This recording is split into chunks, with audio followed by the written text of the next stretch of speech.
Welcome to TerryWilson3.com, home of TW3. Are you ready to take your money, business, and life to the next level? You are worth more, and you're about to hear how and why. So buckle up and listen up as we journey to the next level. Please welcome your guys to reach your goals, the TW3 family. Here's your host, Reagan Wilson. Hey, everybody. You are listening to the TW3 podcast. This is episode 538. I don't know if you guys heard that, but that was a very clean intro. You pressed all the buttons right on time. Hey, I'm in it to win it. And it was perfect. I've been dealing with this engineering equipment over here, and precision is my name. Yeah, so what you would say is you're practiced now. I'm rehearsed in the art of precision. That's pretty good. Well, today we're going to be talking about creating content. You know, we've got a nice article here, 29 ideas for creating content. So we've got a whole list here that we're going to be covering today. Did you create this article, or is this No, I actually got this off of HootSuite. HootSuite is one of those distribution companies that allow you to post to it, and then it distributes to all the various channels that you might have. Okay. They're a little bit pricey, but I used to use them before we had our own app. Now we have basically a HootSuite replacement in the TW3 app. But I still go back to them quite a bit because they have great content, because they're in the content business. They're teaching people how to publish, content to their various channels. And it's basically a tool so that you don't have to go to Facebook, then LinkedIn, then Twitter, then, Instagram, and then your blog, and then your newsletter. And, the software will repurpose as far as resize and do all the things that needs to be done to put it on those various platforms.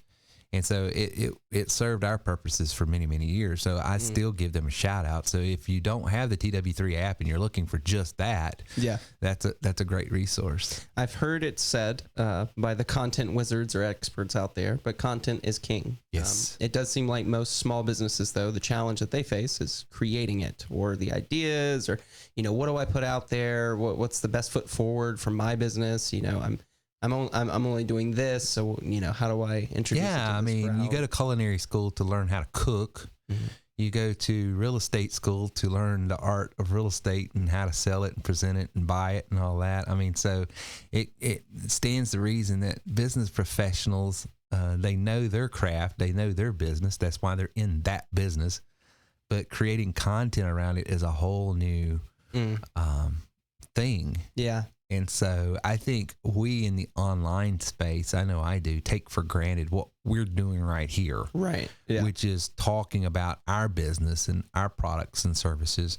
And for the average person that doesn't do this quite often or just getting into it, it can be very daunting. Right. And I know in the past, we've talked about, I guess, the grunt work of content creation, which is the AI software that we use. Because you can get that to, write your articles for you. You can get that to, I haven't even seen it now, where they can create videos for you. You can just program the scripts and it'll read it out for you. Yeah. But the thing that it doesn't do is it doesn't give you the idea or what your audience is going to engage with, or what's going to, stick, that type of thing. Exactly. It can do all of the grunt work. Yeah.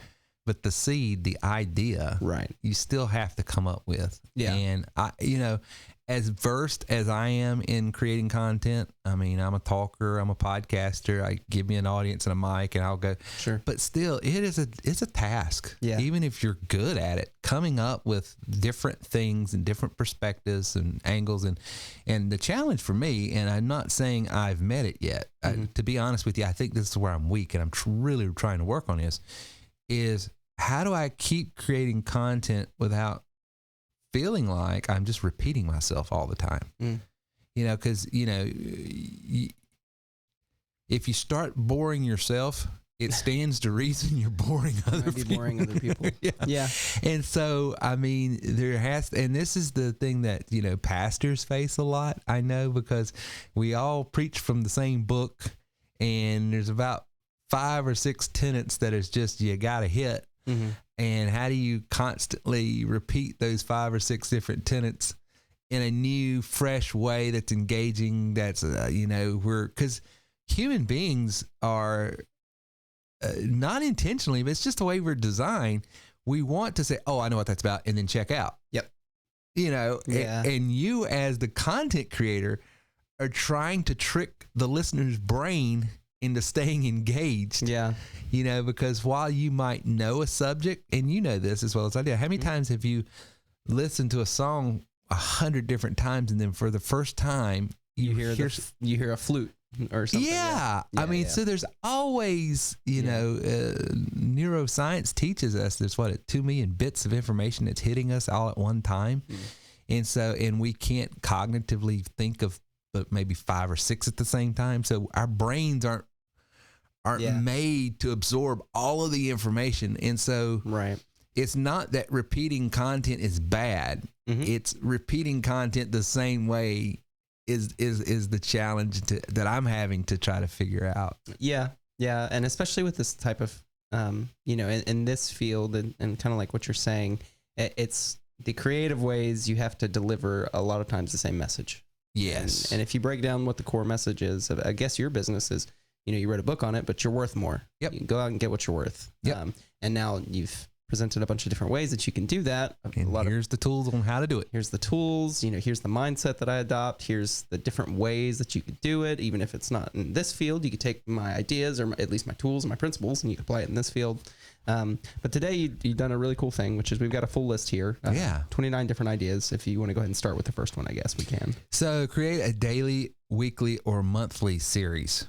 Now that's very helpful. And I used to do this in business. I don't do it as much in business as I do as in the church world. But, you know, for instance, this is the month of October. And there's a big thing. And I don't know if it was started by Joe Rogan. I don't know who started the whole sober in October thing. Yeah. But that's like that's a theme. And so I guarantee you for the next month, all you're going to hear on his podcast, you know, not the only thing, but it's the only thing you're going to hear. No, not the only thing, but that's going to be a recurring theme with a lot of the people that are participating with him in that. Yeah. And so just having that theme has already created a series of things to talk about, respond to, joke about, share experiences with. So to that extent, that's a huge. He did a thing which was smart in the fact that like No Shave November is a thing already. Sober October, those were already things, but then he applied it to, you know, his thing, his world, his podcast, and then he puts in how he relates and stuff. And so he took a thing that like everybody kind of already knows about, but then he goes, "This is how it applies to me." Yeah, it's cool. And there's a lot of different ways that everybody could do that. If you're running a show, you know, if you've got your own YouTube channel, different things like that. Yeah. And I do it in the church. Like I spoke last week and I did the 9 different ways to find happiness. And all it was taking the Beatitudes but breaking it down in a very, very practical way. But that was just like a big message. And then the breakout session of it is the various classes the following week to do a deep dive into what does it mean to be truly sincere and to always tell the truth to yourself and to others. You know, just that concept. Everybody here, that's a perfect example of if I tell you, always tell the truth on the surface. Yeah. Okay. I got it. I know. Right. But I start pressing you, but do you always tell yourself, what do you say about this? And I start prodding. Are you telling yourself the truth? Yeah. Exactly. Yeah. And so when you get into those things, you know, and that's the thing about content creation. And so, you know, that serves in the church world, but it serves also in everything else. If you have a theme, if you have something that sort of can help you coalesce your ideas around, it just serves a great purpose. Number 2, run a contest or a giveaway. I think that's a really good one. And that's especially helpful for people that are maybe new to creating content or they're trying to gain a following, trying to gain an audience. There's a lot of great, you know, tips and different videos that they'll give you on how to grow different platforms. So if you want to know how to grow a TikTok channel, if you want to know how to grow your YouTube channel, you want to know how to grow a Facebook page, most of them will tell you giveaways are a great way to start gaining followers or getting engagement. Yes. You know, People love giveaways. I myself am not one of those people that will sign up for a giveaway. I think it's a personality type thing. It is. However, for every me, there's like 3 of my wives, which will fill out anything that says free giveaway. And she's like, oh, I think you and I both are naturally cynical. Sure. In a lot of ways. Well, my brain immediately like, what's the angle? Well, my brain immediately does the statistics where I'm like, I have like a 0.5% chance, 0.1 or whatever, and I'm just not interested. But, you know, it works. Well, the thing is, too, if you structure it right, and I agree, I deal with a lot of the same personality types you and I are in our business. In the way I have tried to structure it is do a giveaway that is something that more than one person can participate in. Like everyone that comes on the webinar tomorrow night or everyone that does this, I'm going to give this. Yeah. And it's got to be something that, number one, you can afford to do either through money or time. But number two, the audience finds value in as well. I mean, I can give away a thank you for being here, but they find no value in that, right? Yeah. So it's got to be something, it's got to sort of be both in. And one of the things I'm going to be doing in the coming weeks is I'm going to be offering, you know, some free tap card stuff giveaways. I can't give it to everybody, but that's something that I can do. Right. We have the, and you can see some of the runs, you know, just playing with it.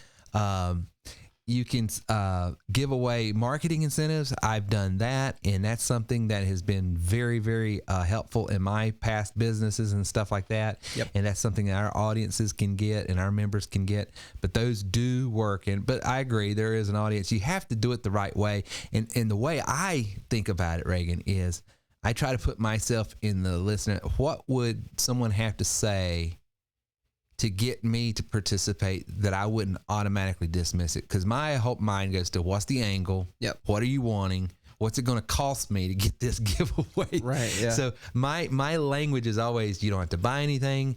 Everybody that shows up is going to get one. There's no obligation to buy anything. I'm never going to even ask you to look. You being here is the only reason that you get this. It kind of goes back to last week. We talked about it a little bit, but a great way to engage with new audience members or with people in general is to give them value. Yes, it's a good way to sell yourself is by providing. And giveaways and contests are fun, and it's a great way of doing that. I believe. Host Ask Me Anything. Live event like a live stream or anything like that, or a blog post like you're talking about something and then said, hey, ask me anything in the comments below, or a post that you put on social media. A couple weeks ago, I did a social media post and saying, hey, what's the greatest business advice?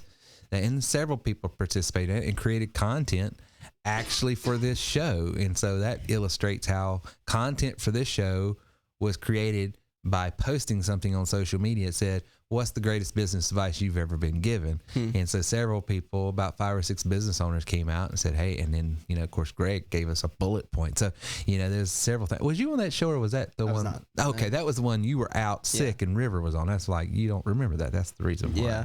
But it's kind of funny because I had never thought of it this way.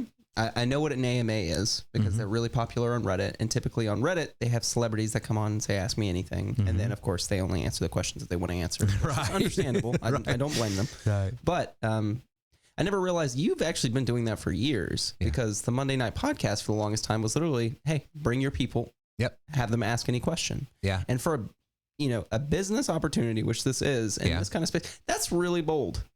That's not a big thing that a lot of people were doing. You typically, when you're dealing with business opportunity people, there can be a little bit of smoke and mirrors. Yeah, well, that's the reason I did it, so that they would see that there's nothing here, nothing to hide, nothing to hide, and I would be painfully truthful sometimes to these folks.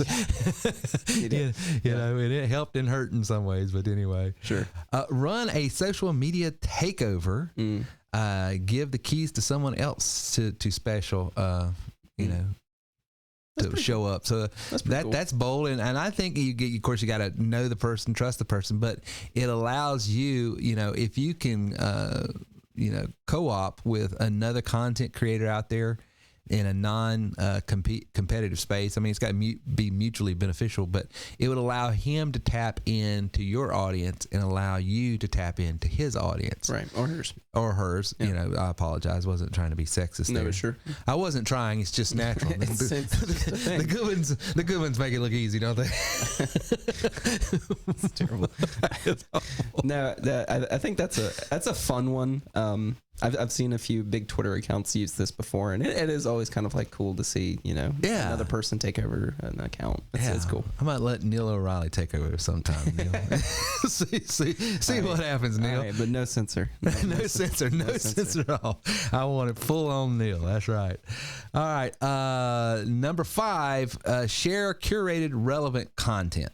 It seems like a no-brainer, but it's pretty key. You want to keep your content curated, at least a little bit around what you center on. Yeah. If you're let's say you have a golf course, you're teaching people how to improve their swing, and you probably don't want to start working on people's jump shot just randomly. No, not randomly. Not randomly. Well, the other thing is too, I love the idea of curating content in the fact that it takes the pressure off of you of always being the creator. Yeah.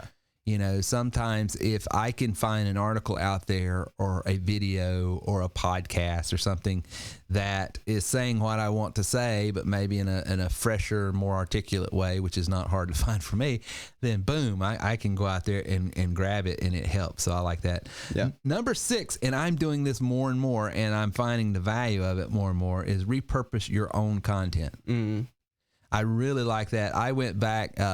One of the things that we do, as you know, is we offer tech bundles to our members, and that's where we go in and set up their website, their blog, their not their podcast, but their app and everything for them. And in that service that we provide our members, mm-hmm. it's me going back and getting a lot of blogs that I've created over the last 14 years and putting it on their website for them, but making them the author. Mm. So it's just that way they get a jump start. They got a blog, they got everything. And that's cool. And as I'm doing that, I'm going back and going, well, dang, that was a pretty good article there. I need to, and I'm sort of pulling some old stuff and putting it in some new things that we're doing, because it was good then and it's still good now. Mm-hmm. So it just needs to be freshened up and repurposed is all. Yeah. So that's really good. I like that. Number 7, I'm really big on this. I love this, is host a challenge. So what's host a challenge? So hosting a challenge would be like, Apologies. That's all right. I need to get you a cough button over there. We're getting over sickness, so I got congestion. Sorry about that. That's all right. It would be like in the space of business, it could be like 100 dials on Tuesday. Mm. And so every Tuesday I post something about, a script, and here's your opening thing that you're going to say, and this is what you're going to do, and then post below your results. Mm. So everybody's doing this challenge, and then they're coming back in on the post and saying, okay, I did this, and this is how it, it's just a way of keeping people engaged around this particular challenge. Mm. Or, hey, I think like Rogan is doing this thing where 500 calories a day for all of October, everybody that's in, he's got, you got to do a workout that has a minimum of 500 calories. Not eating. I'm sorry, not consuming. I wasn't clear. Thank you for giving me that look. In my head, it made sense, but out of my mouth, what I'm saying, they've got to work out 7 days a week, all of October, and that workout has to be a minimum of 1 hour long. It can go longer, but a minimum of 1 hour, and you have to burn a minimum of 500 calories. Gotcha. And so that's a challenge they're doing, and they're sort of they're using the MyZone thing to keep up with all of it. So, that's cool. Yeah. So, but the little things like that, and then you just put social media in the mix of it, or a blog in the mix of it, and then all of a sudden it's creating content. Right. So that's how that works. I like that. Number 8, create a how-to or tutorial, which is the driving force of this show. This one in itself is huge. Your whole business is a how-to. You took the thing where you went, this is what I'm looking for when you were getting into insurance, at least. Notice that there wasn't really a whole lot of accessible, easily digestible content regarding how to get into insurance, how to sell it, how it breaks down. And you went out and you turned a whole business into that. And this is how a lot of businesses get started. Dude, I think how-to is one of the strongest ways of building an audience, of creating content. And unfortunately for me, I don't think I'll ever run out of how-tos because technology continues to change. And as it changes, I'm constantly having to. Yeah. So, and the thing is, it's like a guaranteed way to get people to engage with your content. Yeah, because everybody is constantly looking. I mean, I just bought that X-Tool D1 laser CNC out there. You should really say how-to on how to set it up and stuff. I did. No, I haven't. I've been watching it. Yeah. And what do you think I've been consuming on YouTube for the last? Probably how to set these things How up. to do this, how to do that. I'm specifically wanting to make, these laser cards and stuff like that. I never realized, but Hunter actually has a YouTube channel, and one of his videos, if it's still up, I don't know if it's still up anymore. He told me this a few months ago. Has like 2 million views. Never realized this. All it was there was a game that we used to play. Yeah. And in that game, they do, rankings if you compete. And so he was doing the math on like, how long is it going to take you to unlock each character if you just play through the game? And so he recorded about 10 minutes of gameplay and then just broke down the math on screen. That video had like 2 million views. And it goes to show you, though, how-to videos and like tutorial videos that break this stuff, very, very lucrative, very popular. Very popular. I'm telling you what. And he made like a couple $1,000s off that video. I know. And here's the thing. I bought that machine out there for a specific purpose for this business. Yeah. That's all I'm interested in. Well, what rabbit hole do you think I have just found myself in? Because these guys out there are doing all kinds of other things with these. And I'm down here, I said, oh, that's how they do etching on tumblers. And those slate, what do you call it? Coasters. Yeah. And all of the things that you can customize and put your own branding in your sports team. And so it's just like, but here's the thing that just amazed me was some of it was so simplistic. It just really wasn't rocket science. Right. In the videos, the views that these guys are getting. And so my takeaway was I think when you know something, so many of us just take it for granted. We do. You just take it for, well, if I know that, then everybody knows that. And it's just not the case. You know. And in today's day and age, you don't have to be the only one that's making that, because you are different and you might learn differently and instruct and teach differently than someone else might. Absolutely. And so there is always room for, there's learning styles, there's personality types. For the most obscure things too. Like I had a very specific type of Samsung model, a very specific TV.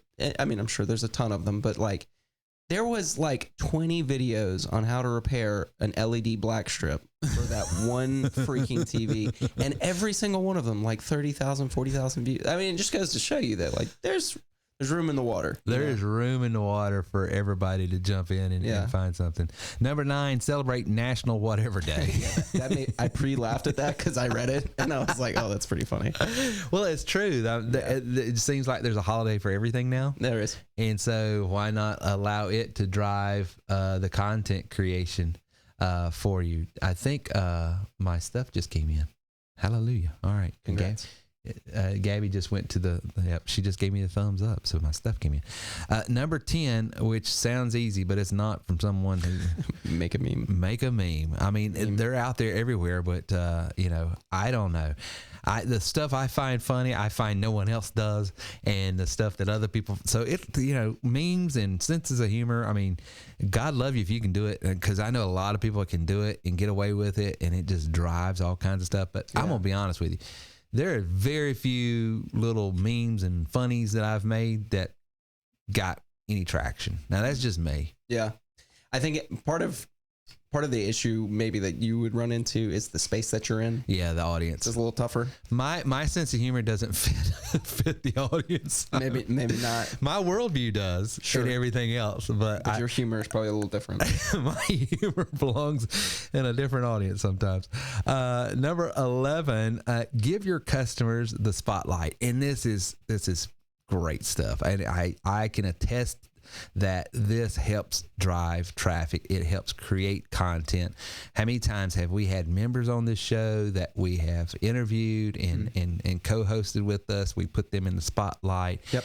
We've built a family. You know, we call it the TW3 family because it's a joy of ours to constantly give shout outs to all of our folks around the country. Yeah. And we're actually world now. We got Daniel's son out there in Okinawa, Japan. That's right. We've got Jeffrey over in Wales. I almost said Ireland, but we've got a member over there in Wales, and so it's all over the place. Yeah. But it's fun to give them shout outs to highlight their business, and it creates a community for us. Well, I think it shows, number one, that you care.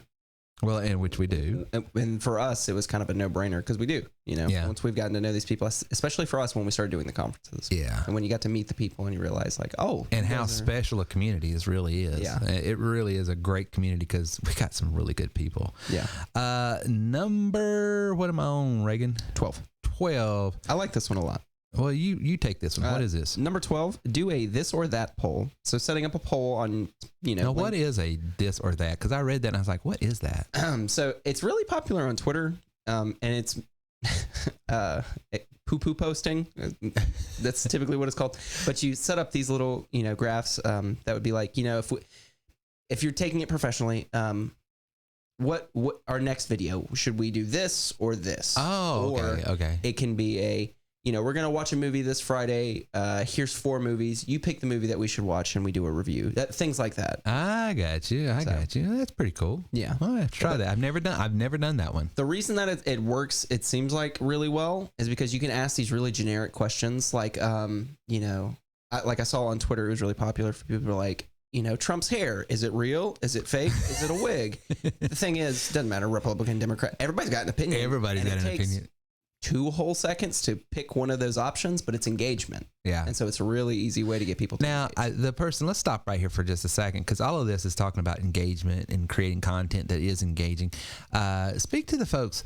Why is it important? It's not just vanity, but why is it important for your post to get engagement with? That's a because there's a utility for it. It is not just because I know I can hear some people. Well, that's great, Terry, but what purpose does it serve? How does it advance my business for me to have all of this engagement over Trump's hair? Sure. That's a good distinction you're making too, because I didn't even think about that. But Yeah. if you think of it as like the internet as a marketplace, Yeah. you want people at your booth. Yeah. You want people there. You know, you don't want to, let's say you're running a pop-up shop in a festival. You don't want to be in a corner by the bathrooms that nobody sees. Right. You want to be the guy that people walk by and be like, oh, look at all these cool things that you got. And then they get into your material. They get into whatever you're selling, whatever you're doing. You don't have to be selling anything, but you want to be growing. And isn't it true that that's exactly right? You got them into your shop, and hopefully by engaging that, they might see something else that you want them, that you're actually making money off of, or the purpose. But number 2, you're training that platform's algorithm. Yes. Yeah.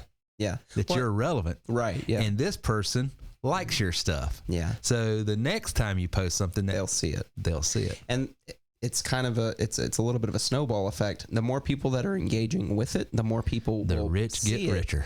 Well, I mean, that's how it works. That's the way it works. The internet, the way it works is everybody's clicking on this. It's not a Marxist marketplace, is it? No, it's really not. That's It's raw capitalism. a lot of socialists on Twitter, but they don't understand why they're popular. It's kind of funny. The irony. And the irony's pretty rich. But yeah. All right. Number 13. What is it? Go behind the scenes. I like this. I like this one a lot. I see a lot of YouTubers do this one. You know, I know there's a few guys I wish they would do more behind the scenes stuff. And for example, I would really think it'd be cool if like Joe Rogan did a day in the life of what he does. He's such an interesting guy. You know, he's doing a lot of stuff. He's involved in a lot of things. And I think he's done like mini episodes where he kind of goes over it. But any chance that you can get to open up to your audience, most of the time, I'm sure there's examples where it hasn't, but it seems to be good for the business itself. It is. And, you know, shockingly to me, and I'm telling, in all sincerity, one of the most engaging pieces I've ever created in the last 3 or 4 years was not any video of me sitting behind the desk here talking like we're talking now, not me in front of a green screen doing something. Yeah. It was me taking my phone and saying, okay, I'm going to set up this campaign, and while I'm doing it, I'm going to go hit a bucket of balls. And then we come back, we'll see what this campaign does. So I set it up, I'm recording myself, I go out to the car, I ride down to the golf course. Yeah. I hit my bucket of balls. I've got the camera there showing my terrible slice that I'm working on. I come back because the reason I did it around golfing theme is because the product or service I was promoting was around golf. And I came back because the whole thing was how I made $700 a day playing golf. I like that. You know, and so I obviously I'm a terrible golfer. Sure. So how can a terrible golfer make $700? $700 hitting a bucket of balls? Yeah. And then it had everything to do with RMP stuff. And so, but I got more engagement off of me because I left the context of what people are used to seeing me in, which is on a microphone and this, and all of a sudden I'm out on the golf course with a golf club in my hand doing this, you know, and maybe people were just amazed I was physical activity because back then it was amazing that. I think what it really is, any chance you can get to show people you are a person, you're a real person. It demystifies. And a lot of what social media is, I mean, in itself is it's a performance. Yes. You're showing the best of something, and it's not necessarily for a bad thing. It's just human nature I only see them in this light. And so when you give them that contrast, it's better for it. I think so. Some of my favorite content too is that I remember when I was watching people like Cliff. Before I got to know him as a friend, I was watching him, and my favorite stuff of his was, but because back before we had all this, and I'm in a walk-in closet talking and just dreaming about having my own podcast, a big podcast one day. I'm watching this guy because he's got the big podcast. He is the podcast, right? Podcast answer man. Yeah. And so all of those videos that he made behind the scenes, this is what I'm using to record. Yeah. This is the microphone I'm using. This is how all that behind the scenes, I just geeked out on because, I mean, that was my thing. I'm in it. You know, and to the average person, that might have been nothing. Sure. But for someone. That's something you cared about. But if something you care about, it's just like gamers. If you're into something, you're into it. You know what my favorite type of basketball videos are? What's that? It's not the highlight videos, even though I love them. It's not the big documentaries and stuff. It's their workout videos. Yeah. I love watching those guys go to work. You like to see the hustle. Yeah. Yeah. You know, it's just, you like to see. Or a musician, you know, you ever see a famous musician just practice something? Yes. It's the most joyful thing to like witness. It's let me tell you, some of my absolute favorite content, I even have it saved, is some of these, and I'm glad the way they've done it. Songs I grew up with just loving. In the last several years, they started popping up on Facebook of the recording sessions of those songs. Oh, that's so cool. Because apparently somebody's wife in the band or somebody had the home video camera in there. So cool. And they're just videoing the whole thing as they're creating this album that you've grown up with and you just love. And now all of a sudden you're singing behind. Holy cow. I bet that's just some of the coolest stuff you'll ever get. And so it's just, it is. Behind the scenes stuff is just bad to the bone. It is. It's cool. If you're into it. What number are we on? 14. Share a milestone. Yeah. And we have been using this one a lot. We've been using this a lot. Yeah.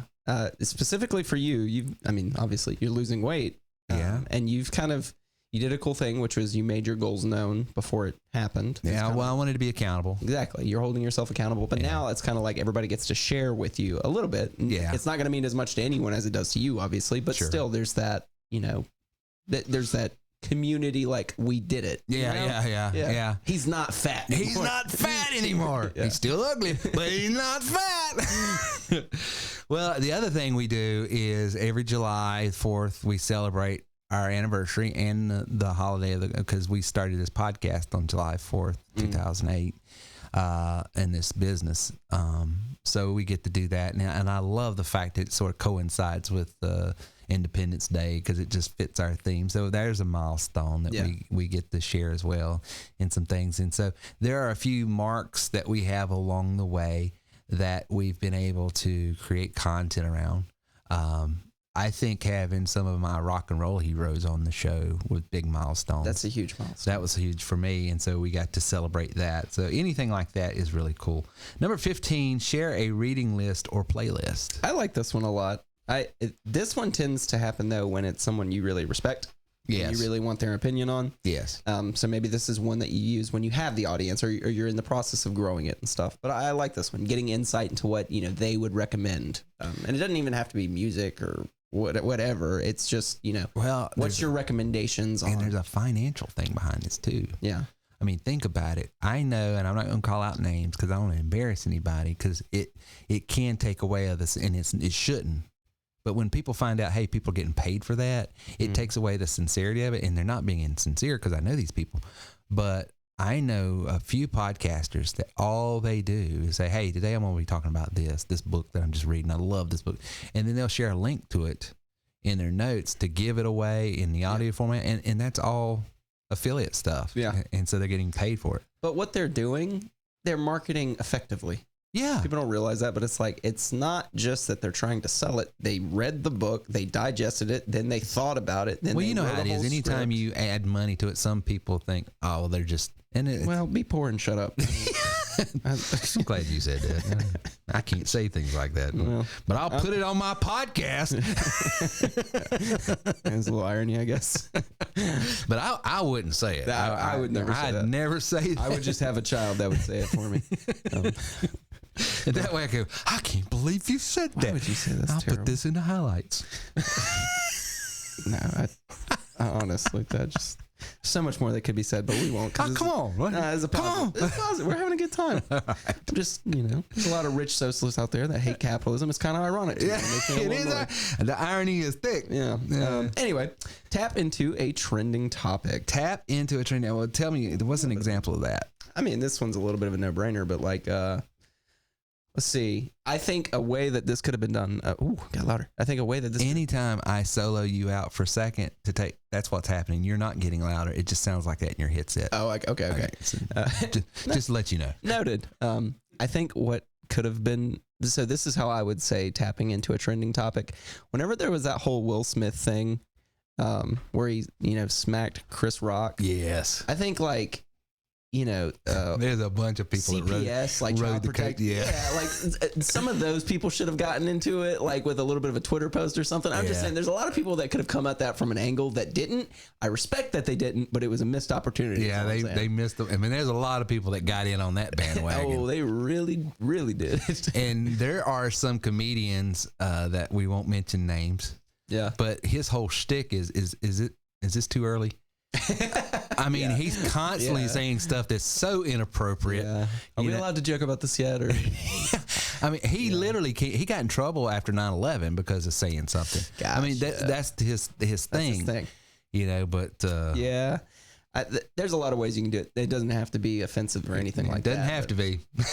But but the thing is, be. though, most of the things that are trending are typically, like, at least in today's day and age, they're not positive things. Yeah. If you think about it, like, go to negative sales. Go to trending Twitter. Like, negativity sells. And so typically your trends are going to be more negative, but I'm sure our audience is smart enough to understand what we mean by that. Absolutely.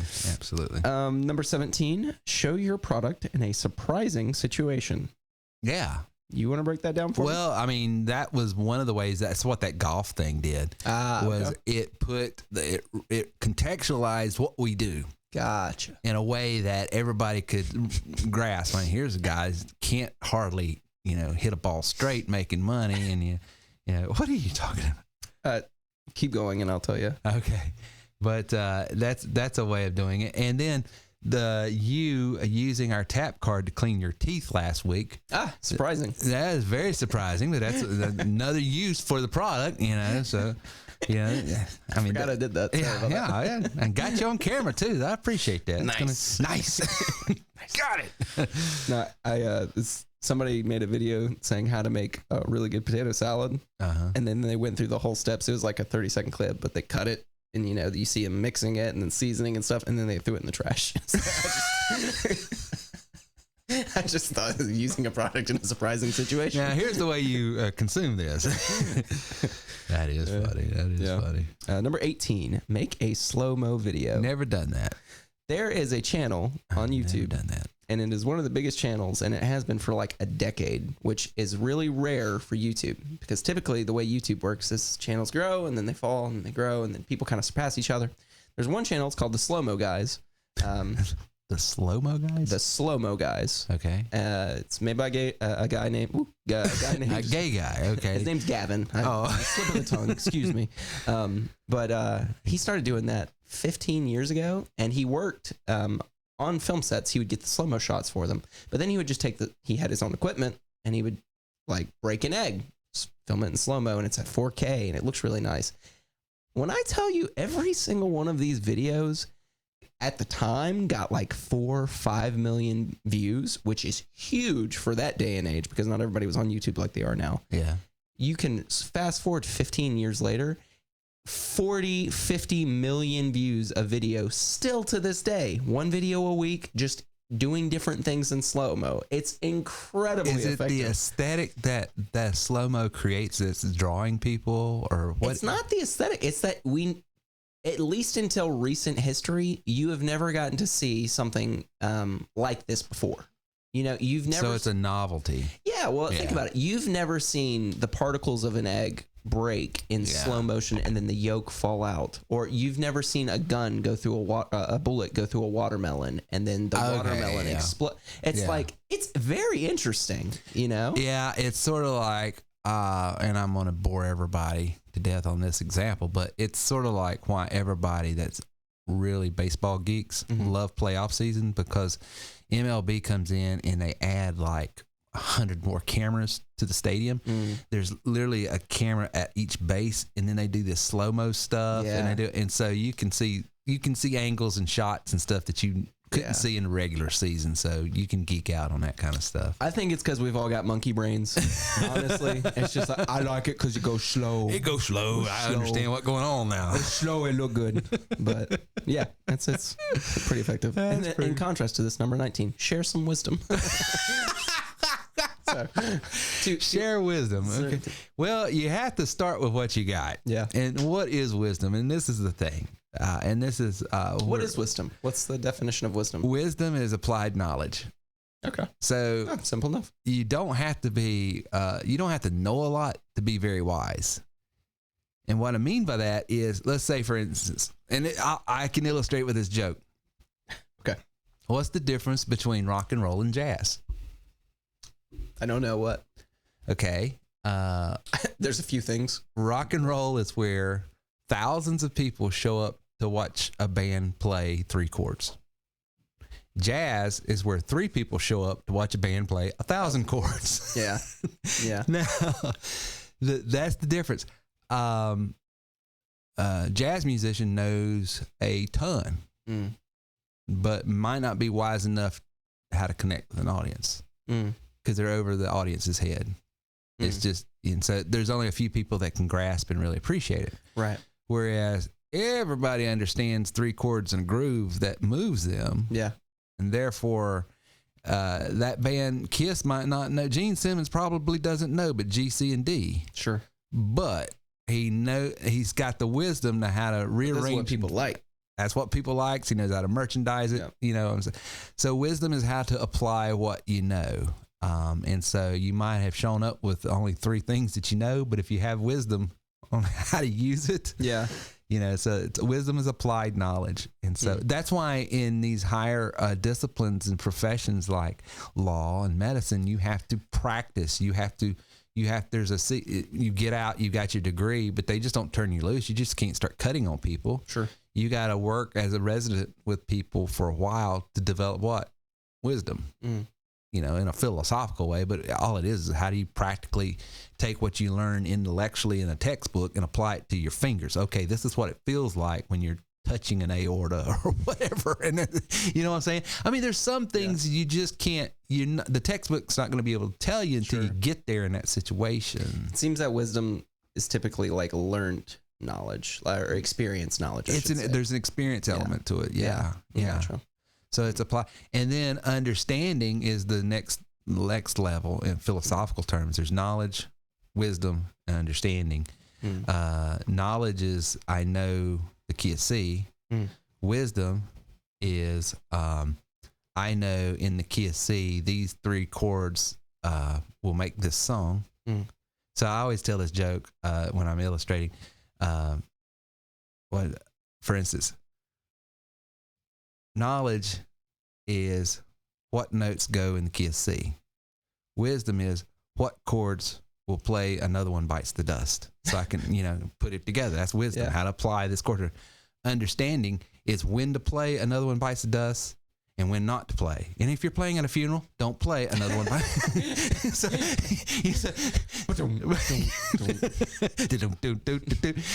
that's the difference between wisdom, knowledge, and understanding. I'd actually go to that funeral. That sounds pretty fun. But I think it's a great way of illustrating it anyway. Yeah. No, that's a great way to share content.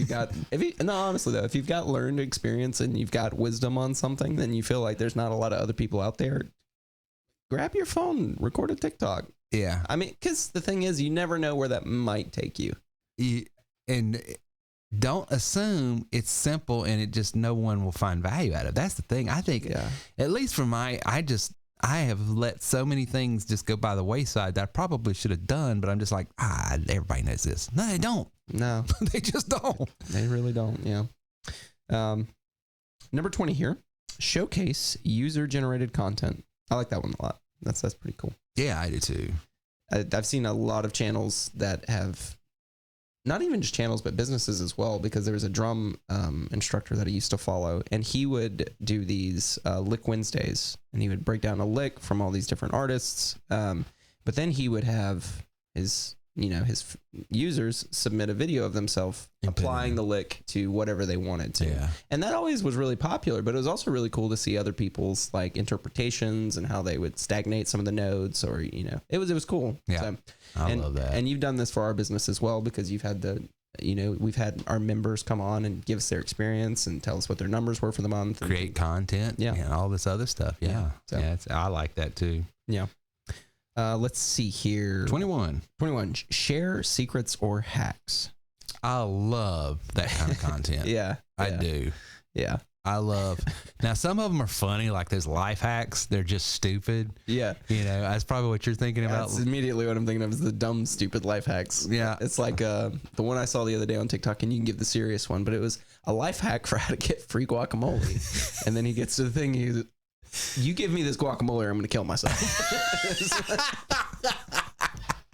Well, I tell you the ones I hate. I hate these hack videos that they say, okay, I'm going to show you, watch what happens when I do this hack here. And they just keep elongating something that should only take 10 seconds to do. Yeah. They'll take 5 minutes and never get to the point. And then I want to murder. And I keep watching it, which is what's irritating me. Yeah.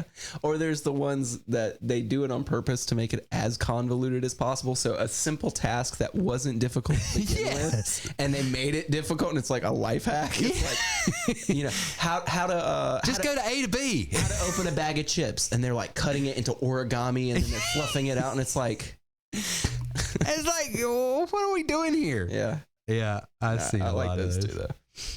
22, post a recipe. Yeah, I love those. Especially if you are in a certain vein, like if paleo or keto or some sort of unique diet is your thing. Yeah.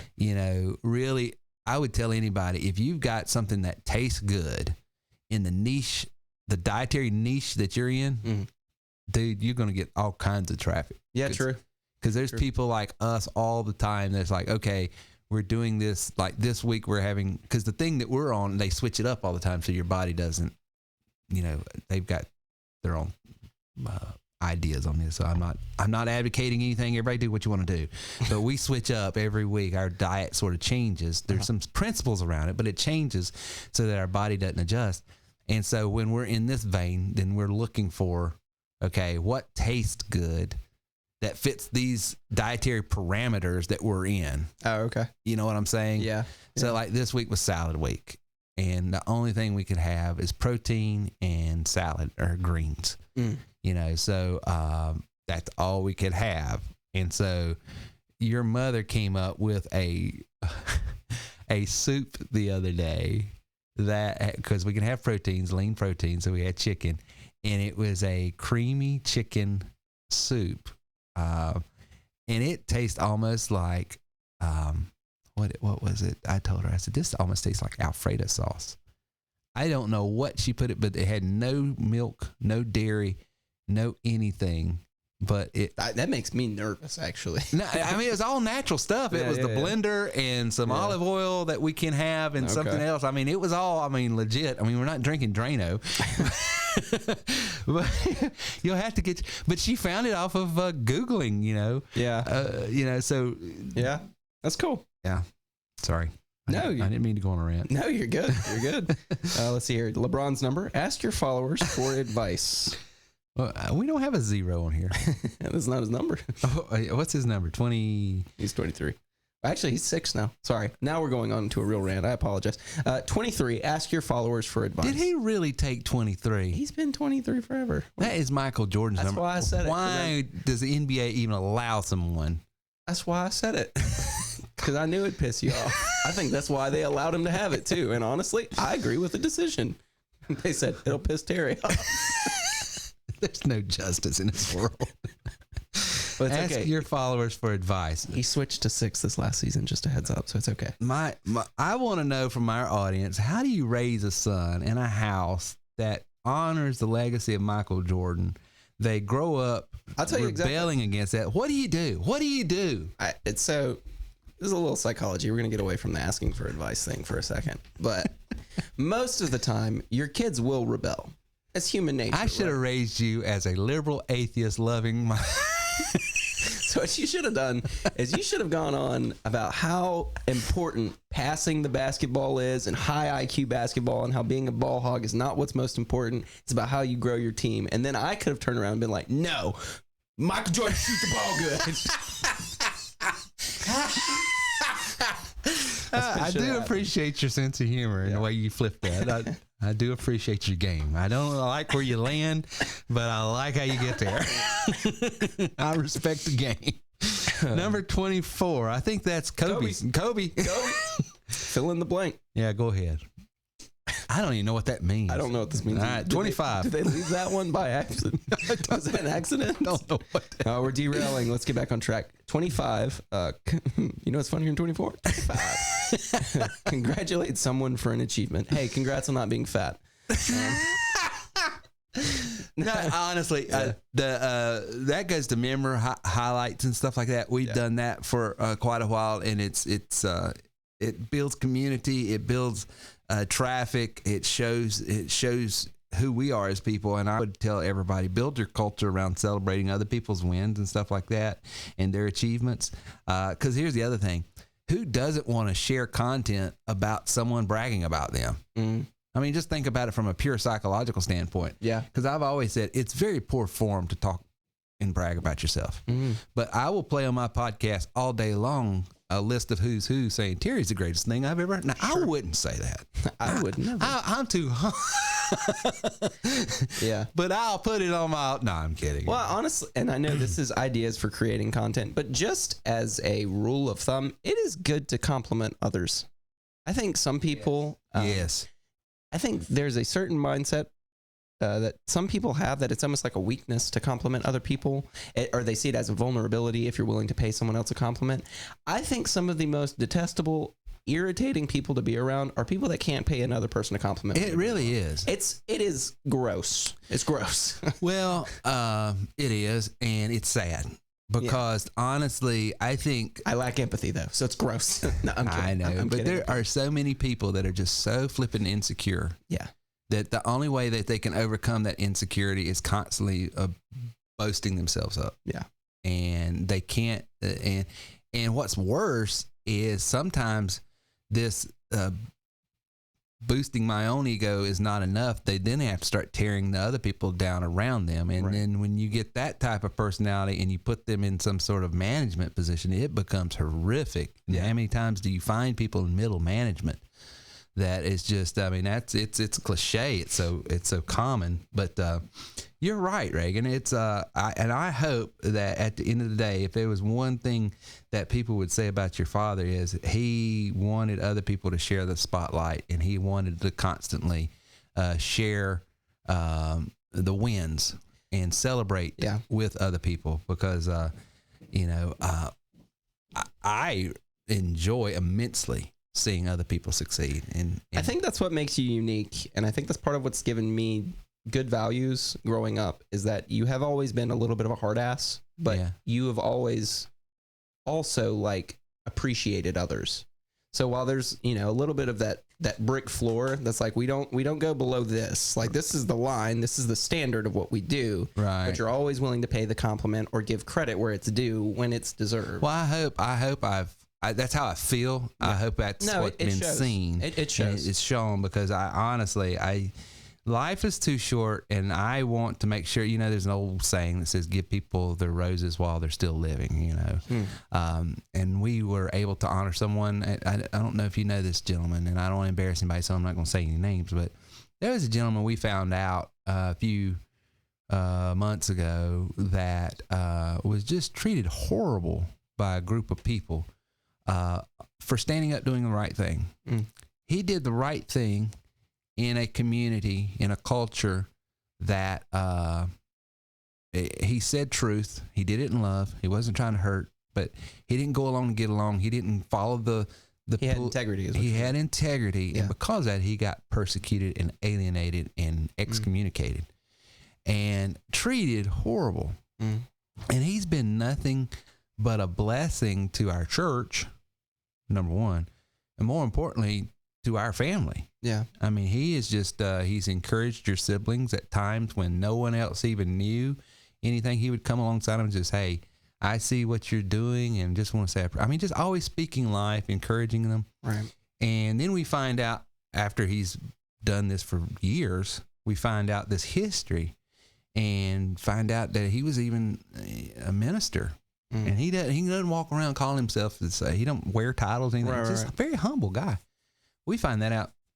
So we met as a group of elders and pastors and said, what would you do? And I said, number one, I think, and Pastor Terry said, we need to do something. And then he put it down. I said, I think we should reaffirm him. Reaffirm that we recognize that you are this type of person. You're called to this. So we had an ordination service. We honored that man, spoke life, and he got to speak at our church today. And people didn't, and around, and known him for years here, 10 years or more at the church, didn't even know he's a ordained minister and all that. And so last week we ordained him. This week he spoke, and someone was saying that they was talking about how honoring that was and warm that was, and asked about it. And I said, I just think, so many times we give eulogies, flowers, and well wishes after people die. Well, that doesn't do them any good after. Let's do it while they're still, and so I hope that I can have done that, and we'll do that, and people recognize that. That's all I'm saying there. So you do. All right. 26, introduce your team members. Introduce your team members, which I think is important. And we could, just from a content creation standpoint, you've got clients, you got team members. You could write a piece, an article every week highlighting someone on your team, highlighting a client. I mean, it's so easy to do. That's one of the things that has driven our content to talking about what's her face out in California. My mind's blank now. Tracy. We've highlighted Gary. We've highlighted Chris. We've highlighted Lori. We've highlighted Bobby. We've highlighted so many people over the years. I think that's important, and it helps us create content, and it's interesting. And it's something different. And because these are different people from different walks of life, different areas of expertise, doing business differently. So it helps me keep from doing what I feel like I've done too much, and it's just constantly repeating yourself. So I like that. As far as content goes, I don't see it with a lot of other companies. I'm sure they do, but the one I've noticed a lot, I watch these game development videos. Yeah. One of my favorite things that they'll do is they'll go to these different companies, and they'll just go throughout the team and see what everybody does. And they'll give like a 5-minute, like, hey, what does your day-to-day look like? That's pretty smart. You got a script writer, and he's like, oh yeah, well, I'm going through, we got some of these side quests we're trying to wrap up, and so I've got to write this stuff for it. And then they go to the music department. It's like, what are you doing today? It's like, oh, we're trying to build like the final battle music, so this is kind of what the sounds we're working with. Very interesting stuff. That's very interesting, and there's content. Yep. Number 28, tease a product drop or upcoming release. You skipped 27, but we'll do this one. No, I'm sorry. Okay, do a charity drive. 27 is do a charity drive. You hate charity. That's why you skipped it. I'm you know, I believe you ought to earn it. No, you know, there's a couple of things that we promote here at TW3. One is the military ministry. So I'll have Lisa on once, usually around this time of Thanksgiving is when I'll have her. Yeah. You know, because I want to give thanks to our military and stuff like that. So I'll have Lisa on and we'll do a charity there, drive on that. And then we'll do something with either, we have done something with Grace of God. Grace of God has now moved over to Out of the Ashes, and I had Pat on just a couple of weeks ago, Pat Chamberlain.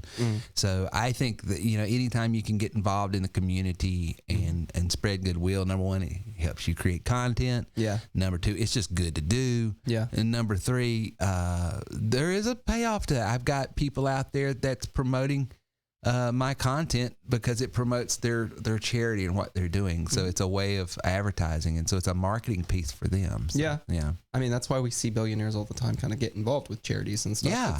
It's goodwill, but also, you know, it's good all around. It helps everyone. It really does. It does. I mean, it's just, and there's nothing wrong with being helped by. So long as the funds are actually going to the absolutely. charity. There's nothing wrong by doing well for doing well. Right. Yeah. Back to 28, tease a product drop or upcoming release. Yes. Yeah. So coming up next week, we will have the metal tap cards available, and so tune in. So and we'll be doing some giveaways on that as well. We'll do some free upgrades. You buy a tap card, and we'll give you a metal upgrade for free for that coming up. So go to terrywilson3.com/tap card if you want to take advantage of that. terrywilson3.com/tap card. See, we do it all the time, and I'll be creating content around this. Yeah. And now that I said that on the podcast, all I have to do is exegete this one particular thing, and that'll be. There's a little tip for all you guys, you know. Yeah. So now I don't have to go back and re-record it. Yeah. No, it's not me being smart. It's me being lazy is what that is about. Sometimes they're the same. Yeah, well, yeah, that's true. Bill Gates said he'd rather find a guy that can do the job quickly because he'll find the fastest way to do it, you know. Or true. He'd rather hire a lazy guy because he'll find the fast way to get a task done. Well, you will find efficiencies. That's true. 29, and finally, and I'll give a member highlight. Matthew Fox over at True Power, member of ours. Yes. He does this better than anybody I know. Oh, really? And that is he brags about the reviews clients are giving him. So what happens is every time a client gives him a positive review, and he gets tons of them, because what is he doing? He's saving people power. Yep. He's showing them how, because energy prices have gone through the roof, and he's got a way of showing people, and it's not solar, some of it might be, but it's a way of, I don't know it, and I don't speak out of turn. We don't want to butcher his product. I don't want to butcher his product, but he gets involved with the weeds and the billing and all of that other stuff, and shows the inefficiencies, and he really goes to work and helps people save money on their energy. And because he does that and does such a great job of doing it, he gets a lot of reviews. He gets a lot of reviews, and those reviews drives his content creation. Yep. You know, Joe Blow from Idaho just left us this review about the money we were able to save him. And then Joe Blow's sitting there going, man, you know, Matt and True Power just saved me 50% on my power consumption. So he doesn't have to say what my product to do. He doesn't have to talk about the, you know, all that. He's letting this review of this guy. And so it is just a very... Once again, it's a win all around, because number one, he's proving that, hey, thing works. Yes. You know, product work. What I'm doing works. And he didn't have to say it. He's not having to say it. And then more people are saying it, and that adds validity. Yeah. So it's just a good job out there, Matt. I mean, that's just, we're learning from you, brother. Yeah. So that's good stuff. So I hope, Reagan, I thought that was a great list. I hope so. I hope the audience liked it. I hope they did too. Hey, if you've got an idea, or you've got some suggestions on how our members and clients and people that listen to this podcast could grow their content, and we skip something that you do, we would love for you to share that. Share it in the comment sections below here if you're listening to the podcast on the website. If you're over on Spotify, Pocket Cast, iTunes, or something like that, then go to terrywilson3.com/538. That's where this podcast is actually at. terrywilson3.com/538. Put it in the comment section. Say, hey, here's something that's working for me. Because I'll tell you what it does. Number one, it adds value to our community, which we thank you for doing that if you'd be willing to do it. But number two, your name, email address, and business will be promoted on our website as well. So it allows you, by giving good content, if you give value into the system is going to be linking back to you to give value as well. So that's something that I haven't been doing. I haven't been, we do that. We've been doing it. We just don't talk about it. And that's a little known hack that some of my top performing and producing agents do. They engage a lot with me on social media and on our podcast because they get the benefits of all those backlinks. Sure. So you want to open that up to everybody. If you've got value and you've got a hack and you've got something that says, hey, here's one of the things that sort of drives my content that I'm able to do. Our community, everyone that listens and reads our podcast and reads the notes here will get value out of it, but you'll be getting value back as well. So, Reagan, what have you got coming up and going on? We've got a lot of commitments? We got a lot of commitments we got to do. We are obligated at the wazoo. Yeah. So, got to make it through October because my next 4 weeks are kind of booked up with different stuff, and then we're going on vacation. Yeah, we got the cruise coming up. So I'm excited about that. I am that's too. Towards the end of all that stuff. I am true. Well, look what came in the mail for me. Now, this right here is like, what is this? See, your age group don't get this. I don't. It looks like a magazine or a catalog. Back when I was a kid coming up, the greatest thing that you would get before Christmas, about 2-3 months out before Christmas, is Sears would send out their Sears catalog. I do remember that because I stopped doing that around 7 or 8 because there was no use for it anymore. But yes, there's the internet. Yes, you can always go on. No, I'm just saying, but I do know what you're talking about because you would take a highlighter and. But this is my Pro Gear from Sweetwater. And so all my toys that I would like to lust over and just like, oh man, I'd love to have that microphone. Or look at that preamp. Look at those monitors. Because I'm thinking about getting some near field monitors and putting up here in the studio. Some what monitors? Near field monitors. What are those? Those are. I think I know what a monitor is. Yeah. The difference between speakers that you just put up to go listen to music and actual monitors is they're flat. So what you do is you tune your monitors to the room. There's a way of tuning it so that there's no one frequency that is hotter than it actually is on tape or digital now. It's so that you can mix. Okay. So I know what I hear here is actually what's on tape, because the difference between monitors and like our home studio, our stereo system out there for that speaker system is made to embellish the sound, to make it sound as good as possible, to really make the highs crisp, the subs and everything like that. You do not want that. And that's the biggest mistake a lot of newbies make when they are trying to record something, is they're getting a false sense of actually what's on here, because your high-end stereo system is making it sound good. You want your monitors to be flat. In other words, what you hear is actually what's on tape. Gotcha. So that if you need to make adjustments, you can do so. Yeah. Okay. Yeah, that makes sense. I remember when you were recording something years ago, you gave me what I understood as just a really, pardon the language, but shitty pair of headphones, because I was like, this sounds awful. And you were like, no, that's what it's supposed to sound like. Yeah. I was like, why would... It doesn't sound good though. You're like, yeah, but you hear it. You can hear it because it's not embellished by anything. You don't want anything embellished. Which it blew my brain. I was like, oh yeah, no, that makes total sense. You don't want it to color. You don't want it to color the sound. Yeah, it's two different. You like it when I'm wanting to just listen to music to enjoy music. Right. I'll have a pair of Bose. Yeah. Or my AirPods or something that just colors it and embellishes it and just Yeah. But when I'm mixing. When you're creating. When I'm creating, yeah, what's actually there? Yeah, So a little music lesson for everybody, I guess. Yeah, a little extra value for those who tuned in late. But yeah, that came in, so I'm excited about that. And I've got You got anything highlighted that you're planning on picking up? Just the monitors.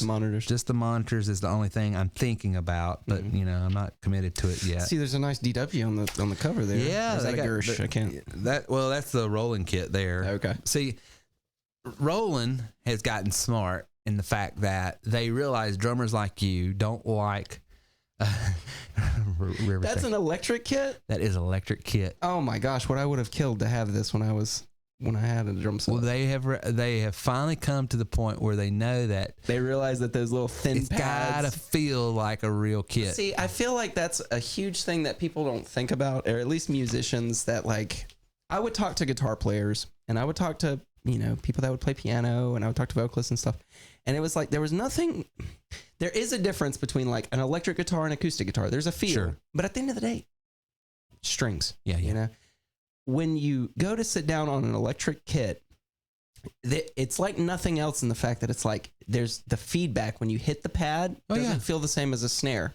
The hi-hats that you would hit that are not, they're plastic with rubber over it feels completely different. And so you may get, and even the distance thing is what always threw me off, because when you're playing on a real kit, it's big. Like you've got to open your legs so the snare can fit. You've got to stretch. If you're playing on an electric kit, everything's like right here. It's very small. It's very easy.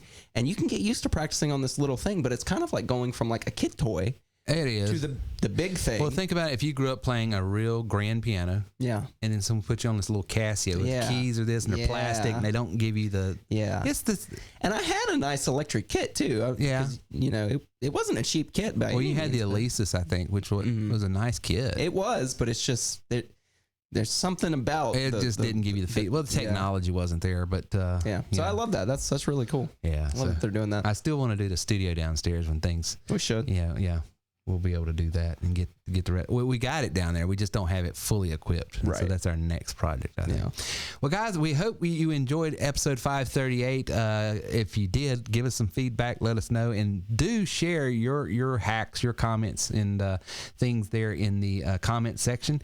And we will see you next week on episode 539. Don't know what we're talking about yet, but we'll get to it when we get to it. Talk to you then. Thank you for listening to our show today. If you have any questions or would like to speak with us about your goals, then please call or text us at 864-507-9696. Reach out to us online at terrywilson3.com.